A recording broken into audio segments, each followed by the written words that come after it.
Alright, boys. I's letting you in on this message I's picked up. But I gets first pick of the loot when we strike. Got it? Containment Bay, Hexorus status notification. Initial quarantine designation, 3.5 centuries.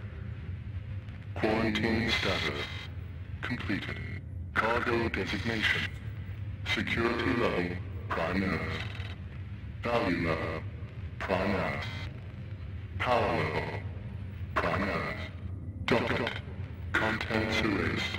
Label engine for cargo relocation operational. Advise. External containment bay breach. Xenos presence confirmed. Relocate cargo immediately. Xenos contamination detected. Operations halted until hostiles cleansed.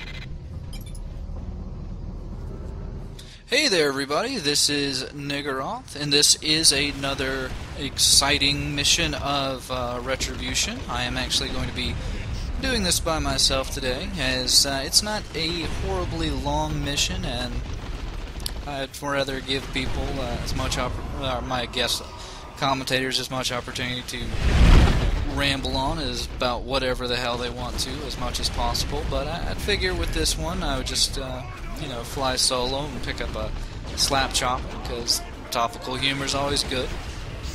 But this particular mission is another optional mission, and it is a bit of an oddity, I suppose, in that, well, for one thing, the Space Hulk, which we just trounced the Mad Mech in an effort to get out of, we are now back inside of, to get some, more war gear that I guess was just laying in wait for someone to come pick up.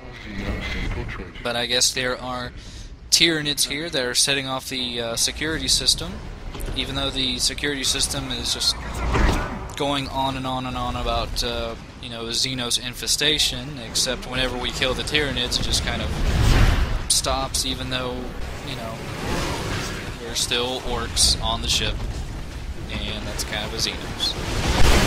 But that's okay.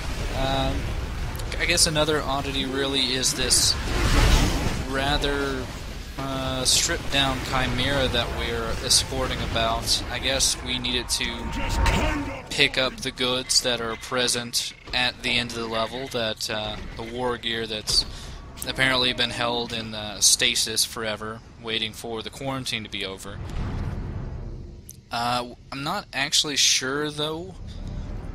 Well, the thing is, this mission will show up for every race, and every race will get their own little special war gear whenever it's done, so it doesn't really make a lot of sense why this Space Hulk would kind of have this huge assortment of different Xeno war gear, as it's kind of heretical to even have the stuff around. It's almost assumed that it would corrupt you, or just, be subpar to what the Imperium should be using. But yeah, I mean, I think for the Eldar there's like a sword. I think for the Tyranids, I think for the Tyranids is actually where they get their super heavy for this particular level, so that's even more nonsensical. But I think in the end this mission is still fairly fun, especially when you have plenty of devastating maneuvers to use, which is what the Orks are all about right now. And I think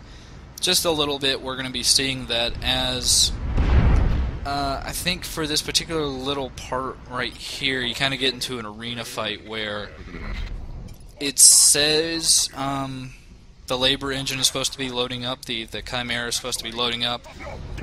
You don't really see any of that going on. You basically just have to sit here defending it for like 5 minutes. Normally I would speed this up.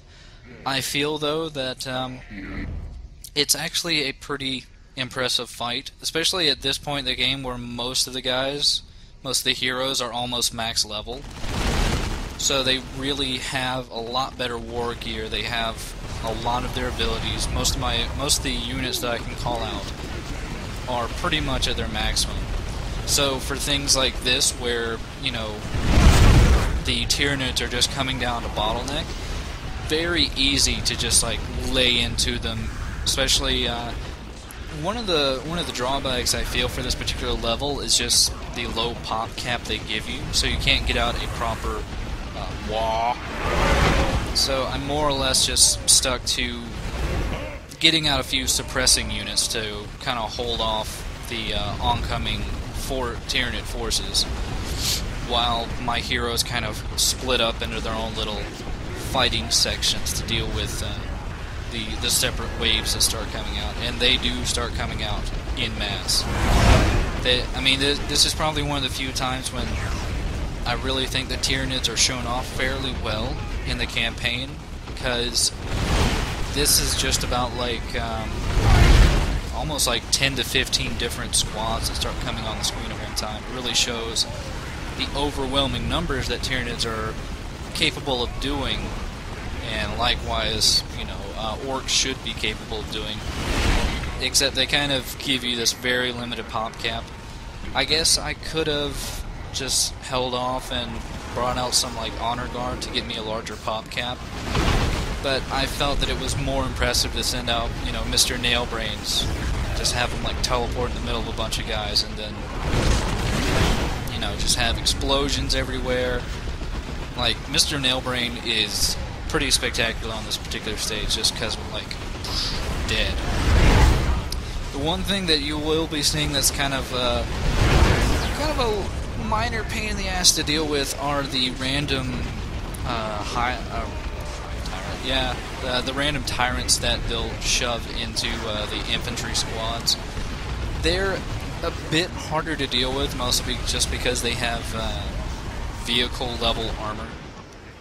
So whenever you have like pretty much what I have right now, which is mostly squads to deal with, you know, infantry, when you have one random vehicle shoved into all that, it's kind of hard to properly take care of. But you know, we're making good headway. This arena fight is about halfway over right now, and I don't think very many Tyranids have even made it anywhere close to like the Lamber engine at all. You may have noticed the camera had panned over there for a second to a cinematic of a door opening, and you may have wondered, what the hell was that supposed to be for? There is actually going to be even more waves coming from that direction soon. You end up having to kind of put your attention in 5 different directions for this fight, which makes it kind of difficult if you're not really sure ahead of time where all the enemies are going to be coming from.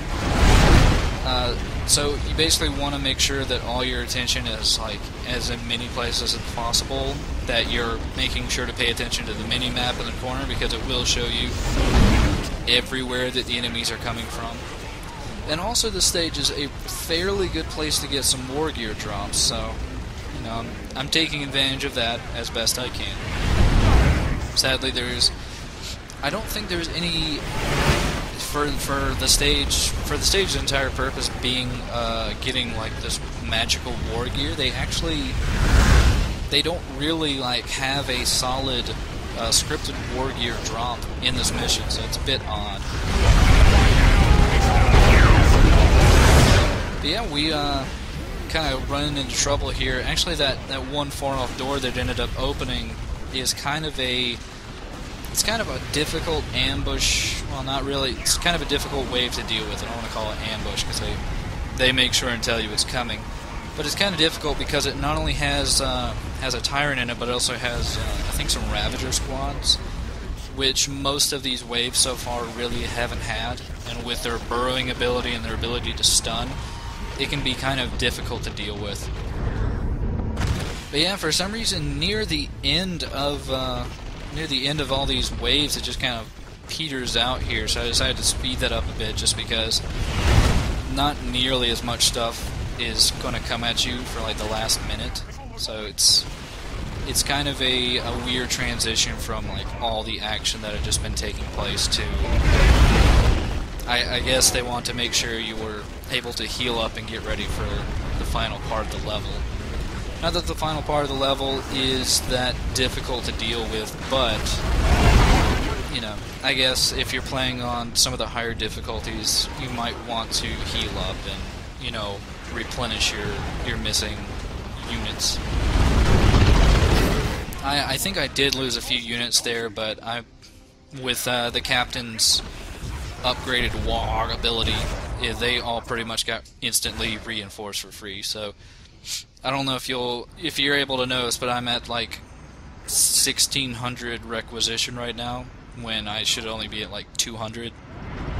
So I guess in hindsight I probably could have, you know, gone for some of the health and attack upgrades for the heroes, but not really necessary. I guess on harder difficulties it might be necessary, but for this particular, for the normal difficulty, it's pretty easy at this point in the game with all your guys leveled up. So now we've got the labor engine into its final location, and it's just a case of defending it until a particular scripted event occurs. So just continuing with the rampant destruction. This part is, the pathing can be a bit weird with the barrels and everything, because the barrels basically put up a very tall line of sight issue between your guys and the enemies. The enemies will always like spawn on the far end, and oh, here comes a scripted event. I'm terrified. If you remember from the mission where we had to escape from the exploding planet, you may remember a thing that was killed pretty easily by the deranged Chaos Marine. Well, here is another one. And that's why I made sure to upgrade all my Ludas to their beamy death guns, their anti-vehicle weapons. Normally that thing would be a bit of a pain in the ass to deal with, but you know, with plenty of anti-vehicle weaponry, you can take it out pretty easily. And since I had plenty of wall left over, I decided to go ahead and use the rock ability for the first time here. It's actually a very devastating artillery attack, even though I don't know how you really shoot rocks into a space hulk. But, you know, it's cool to watch either way. But yeah, actually that is the end of this particular mission. It's just going to take a little bit of time for the game to realize that I beat the hell out of this mission way too quickly. But yeah, hopefully you'll join me again next time for the next exciting mission of Retribution. Thanks.